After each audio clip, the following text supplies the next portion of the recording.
মিটফোর্ডের যে ঘটনা দেখছেন সেটা মর্মান্তিক, এটা ভাষায় প্রকাশ করার মতো না। এবং আমি নিজে বেশ শক্তি সাহস নিয়ে ভিডিওটা কয়েকবার দেখতে গিয়েছি। 25-30 সেকেন্ডের পরে আর যেতে পারি না, এটা যাওয়ার মতো না, এটা সুস্থ কোনো মানুষের পক্ষে দেখাও সম্ভব না, করা তো বহু পরে। কিন্তু ঘটনা ঘটেছে, আমরা সারা দেশের মানুষ এটা দেখেছে, দেখে সবাই ঘৃণা প্রকাশ করেছে এবং আমরাও একইভাবে ঘৃণা প্রকাশ করছি এবং যে ব্যক্তি নিহত হয়েছেন তার পরিবারের প্রতি সহানুভূতি প্রকাশ করছে। ঘটনা কি ঘটেছে সেটা আপনারা এরই মধ্যে জেনেছেন। আমি এর ব্যাকগ্রাউন্ডের কিছু তথ্য আমার কাছে এসছে, সেই জিনিসগুলো নিয়ে আলোচনা করব। আমরা বাংলাদেশের মোটামুটি এখন যদি হিসাব করা যায়, যদিও বিএনপি খুব কষ্ট পায় যে চাঁদাবাজ বললে আবার তারা খুব কষ্ট পায়, কিন্তু মূলত বিএনপি এই মুহূর্তে একটা মানে রেকগনাইজড একটা চাঁদাবাজ পার্টি হিসেবেই সারা দেশের মানুষের কাছে আবির্ভূত হয়েছেন। এটা অস্বীকার করার কোনো কারণ নেই। যদি অস্বীকার করে পিনাকি আর ইলিয়াসকে, কনক সারকে গালাগালি করেন, আপনার ড্যামেজ হবে, এই যে এইভাবে হইতে থাকবে ড্যামেজ।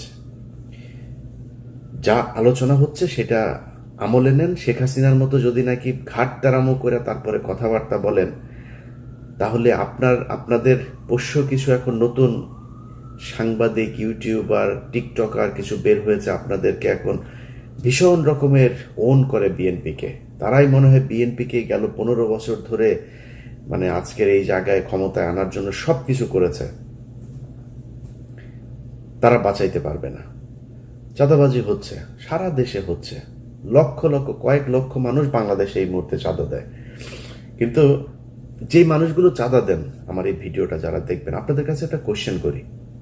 আচ্ছা বলেন তো, বিএনপির একজন কর্মী, একজন নেতা আপনার দোকানে গেল, যাওয়ার পরে আপনাকে বলে এই বেটা চাঁদা দে, এতদিন আওয়ামী লীগকে দিয়েছিস এখন আমাকে দে।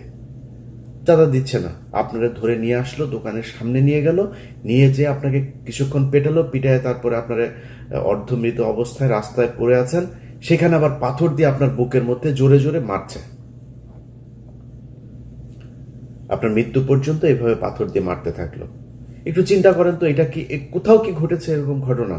এটা কি সম্ভব? আপনি একটু চোখ বন্ধ করে কল্পনা করেন, আপনার দোকান থেকে ওই বিএনপির যেই নেতা, এলাকার যুব দলের, ছাত্র দলের সভাপতি, সেক্রেটারি বা তার লোক যারা এসে চাঁদা নেয়, চিন্তা করেন একটু চোখ বন্ধ করে যে সেই লোকটা আসলো আমার এরকম, এটা কি সম্ভব কখনো?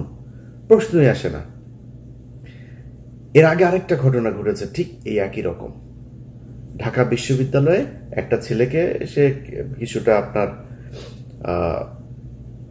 শুনেছে যে বুদ্ধি প্রতিবন্ধী টাইপের, তার ধরে আনলো, ভাত খাওয়ালো, ভিডিও দেখলাম আমরা সেটা। কিছুক্ষণ পরে আবার সে নাই।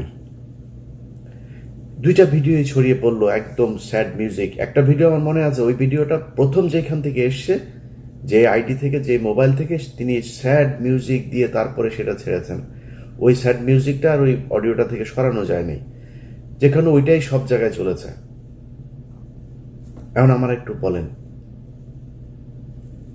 ভাত খাইয়ে তারপরে সাথে সাথে একটা মানুষকে, ঢাকা বিশ্ববিদ্যালয়ের মতো এরকম একটা জায়গার এই ছোট ছোট বাচ্চারা, এরা একটা মানুষকে মেরে ফেলবে, এটা আপনার বিশ্বাসযোগ্য? মনে করেন একটা একটা মার্ডার সম্ভব, একটা যেভাবে চাঁদাবাজি নিয়েও, চাঁদা না দেওয়ার কারণেও এই দেশে মানুষ খুন হয়েছে, এরকম ঘটে। তো একটা জিনিস বলেন তো, একটা মানুষকে যেইভাবে সে মারল, এটা কি সম্ভব কোনোভাবে?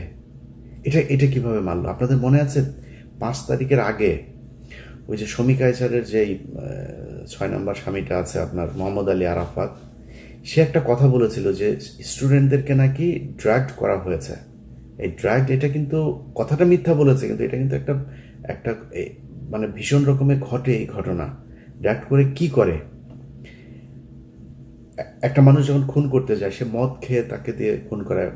আমি এরকম অনেক খুনিদের ইন্টারভিউ নিয়েছি, অনেক কাজ করতে গিয়ে তাদেরকে দেখেছি, সিরিয়াল কিলারকে দেখেছি।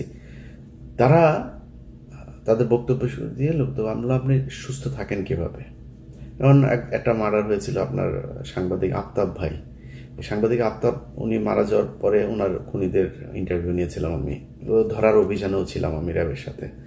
তো ওদের জিজ্ঞেস করলাম যে আপনি মারার পরে সারা রাত ঘুমাইলেন কীভাবে? তো বলতেছে গাঁজা খাইছি, গাঁজা খেয়ে ঘুমাইছি। তো এই হয়েছে অবস্থা। এখন এই বিষয়গুলোতে যেটা হয়, কোনো না কোনো একটা পক্ষ তাদেরকে ড্রাইভ করেছে।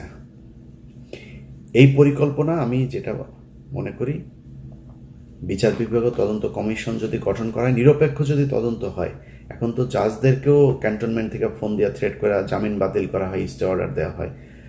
যদি নিরপেক্ষ আসলেই করতে দেওয়া হয় এবং ইউনুস সরকার যদি এটা নিশ্চিত করতে পারে, আমি গ্যারান্টি দিয়ে বলে রাখলাম এই খুনের ঘটনার পেছনে ডিজিএফআই তাদেরকে অনেক দিন ধরে প্যাট্রোনাইজ করেছেন এবং তাকে যারা এই ঘটনার সাথে ছিল তাদের জিজ্ঞাসাবাদ করেন।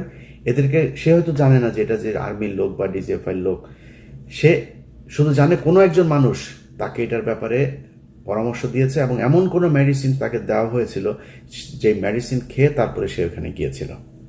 এই ছাড়া কোনোদিন এই ধরনের ঘটনা ঘটানো কোনোভাবেই সম্ভব না। আজকে পাথর চাপা দিয়ে চাঁদা না দেওয়ার জন্য মেরে ফেলা আর সেই দিনের ঘটনা, এই দুইটা ঘটনা একই সুতোয় গাঁথা। এর বাইরেও আরো অনেক ঘটনা ঘটেছে। কয়দিন পরপর ধর্ষণের বন্যা বয়ে যাচ্ছে, কয়দিন পরপর ছিনতাইয়ের বন্যা বয়ে যাচ্ছে। এই ঘটনা দুইটার সাথে মেলালে কি দাঁড়ায় সেটা নিয়ে আমার আজকের আলোচনা। আপনি দেখেন, যদি নাকি নিউজটা এইভাবে আসতো, আমি এটা নিয়ে এলাকায় খোঁজ নিয়ে জানলাম যে এই যে ছেলেটা মারা গিয়েছে, এই সোহাগ, তিনি হচ্ছে গিয়ে চকবাজার থানার একটা ওয়ার্ডের সদস্য সচিব প্রার্থী। এবং এই যে মৃত্যুর ঘটনাটা ঘটেছে, এটা এরকম না যে দোকানে গিয়েছে চাঁদা আনতে গিয়ে। এখানে চাঁদাবাজির কোনো ঘটনাই নাই, চাঁদা নিয়ে এখানে কোনো ঘটনাই ঘটে নাই।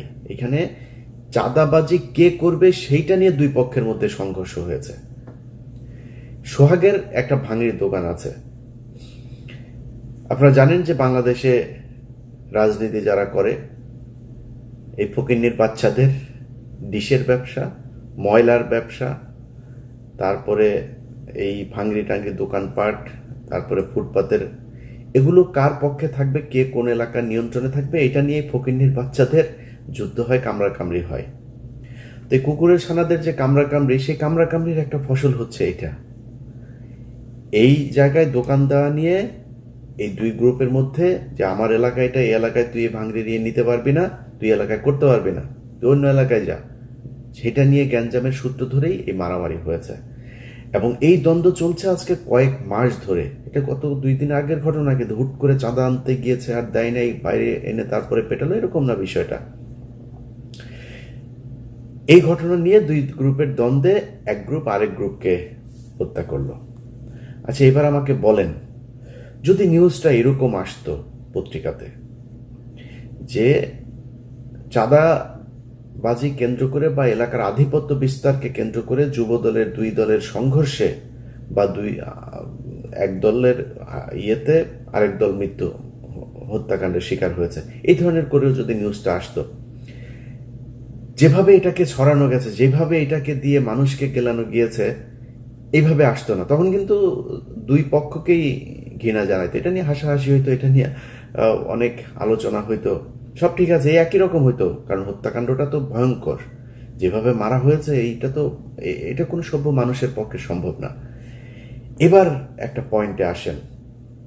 প্রথম হচ্ছে, ভিডিওটা করলো কে, ভিডিওটা ছড়ালো কে, তারপরে গণমাধ্যমকে খবরটা কে দিল যে মিটফোর্ডে চাঁদা আনতে গিয়ে চাঁদা না দেয় ব্যবসায়ীকে হত্যা করা হলো, এই নিউজ কে দিল?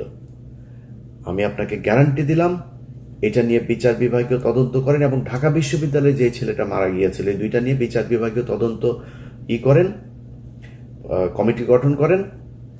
আমি গ্যারান্টি দিলাম দুইটাতে ওয়াকার হবে প্রথম আসামি। কারণ এই দুই ঘটনার সাথেই গোয়েন্দা সংস্থা জড়িত। আমার আজকের ভিডিও বিএনপিকে বাঁচানোর জন্য না বা কোনো অপরাধীকে বাঁচানোর জন্য না।